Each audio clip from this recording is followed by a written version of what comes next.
What is up, YouTube? Jonny B here again today, and we're gonna be bringing you a video on the continuation of the EVO Resurrection, continuing from what we did last video where we just went ahead and put the engine in, put it on 2 motor mounts and just left it like that.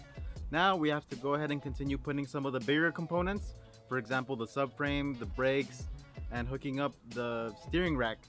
So what the next step is after you go ahead and mount the engine like that is to go ahead and put in the subframe, which the subframe is going to be carrying your steering rack. It's going to be carrying your lower A-arms. The difficult part about installing the subframe with the rack on is to get it to line up with your steering wheel. So I had to go ahead and take my time doing that. Wasn't able to record that plainly because of the fact that it's something really difficult that needed me to use both hands. I couldn't really have the camera footage underneath there proper, so I couldn't show you guys that, but it is possible. It's just a little bit difficult. Then after that, on the passenger side, I went ahead and put the hub, went ahead and put the rotor, and went ahead and put the caliper. I took those apart the first time just because I didn't know exactly what I needed to remove, so I just went ahead and removed it all just to make it a little bit easier. But on the driver's side, if you guys remember, that was missing the actual hub, wheel, brake assembly, all that stuff just ripped out. So what it did is it ripped out the top hat, which we already replaced in last video, and then it also ripped out the CV axle boot, the speed sensor, and it also ripped out the outer tie rod. So I went ahead and replaced those. The CV axle boot, all I had to do with that one was to go ahead and order one from AutoZone. They had one shipped over to me the next day. Put that on. It was really simple to install. It worked on there, perfectly fine. It's not as perfect as OEM, but made it work. Instead of buying a CV axle, I just bought a boot for 30 bucks. Installed it, good to go. The outer tie rod, didn't record footage of that just because it was something that was really simple. You literally just bolt, screw one off and then screw the other one on and you're good to go. And then to go ahead and continue working on the car, I did have to source out some parts for some lines, for like AC lines, a hose and things like that. Was really simple to do, so you just have to go find them. But next, after that, what we have to do is go ahead and paint this little top part or top section of the core support. And while I was at it, I painted the hood hinges and the bottom of the hood, because normally I can't paint the hood in one go. I have to paint the bottom first, and then I flip it over once it's dry, and then I paint the top. So since I was already going to paint this part of the core support, I went ahead and painted the bottom of the hood just to have that ready for when I start installing, all the body panels. Then the actual radiator and condenser, I already had that put together from a while ago. And then I went ahead and ordered a fan shroud for it. I didn't want to go OEM just because they were expensive, and then I didn't want to go with like a Mishimoto, which what it had before was a Mishimoto, because the whole kit itself is like $500–600, so it's pretty expensive. So I used an OEM radiator, which luckily my friend already had one and he just went ahead and gave it to me. And then I found this fan shroud on eBay for 31 bucks. So just went ahead and ordered that. It looks exactly like the Mishimoto one. I don't know how good the fans are, but if they're bad, I can always replace them. Fans aren't that expensive, but the fan shroud is the important part to make sure that the car stays cool. So then after that, had to go ahead and put on this bumper support, or they also call it the reinforcement bumper. This is the main part that takes the hit, and it definitely took the hit this time in the accident. So good thing we got another one that was used, but it already came complete with all the things that we needed. Put that on. Also put the intercooler on. There's so many things that had to go into this process just because it was one big puzzle that I didn't really take apart the first time since it was all scrambled up.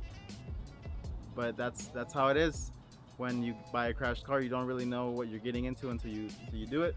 So as I was putting it back, it's just like one big puzzle, which in a sense is kind of fun, but it is a lot of work.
Alright guys, so now that we got all of the piping on, the last thing that I actually had to do was install the intercooler, and then we installed this top piping right here.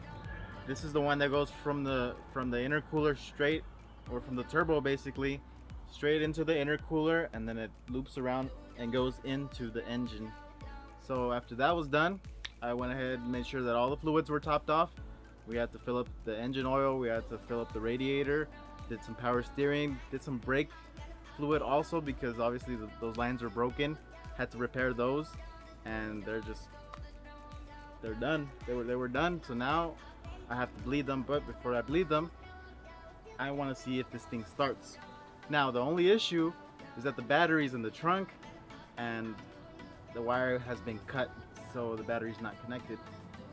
So what I have to do now is jump it, but I'm gonna jump it here from the front because it has a jumping point.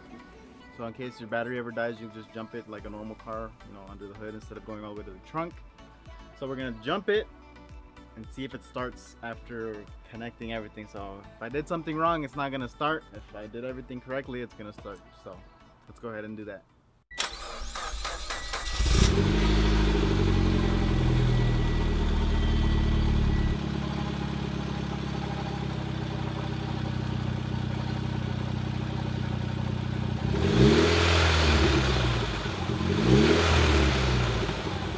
It's alive!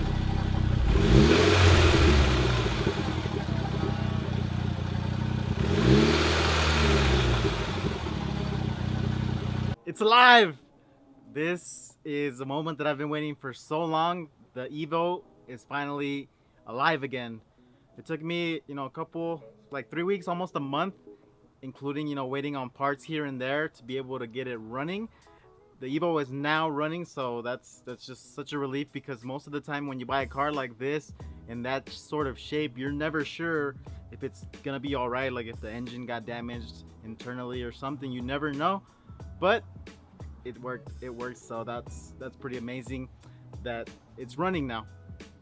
So the only thing that we have to worry about now is body, so cosmetics, what it looks like. Unfortunately, the only place I can find parts for this thing are online, and you know, when you order stuff online, it usually takes about a week or two to get here. So this is gonna probably be on hold for a little bit till we get parts in, and then I can paint them and put it all together. But I do need to get a wheel as soon as possible so I can get it off the lift and roll it out, and I don't know, probably work on it a little bit more out here because I no longer need the lift.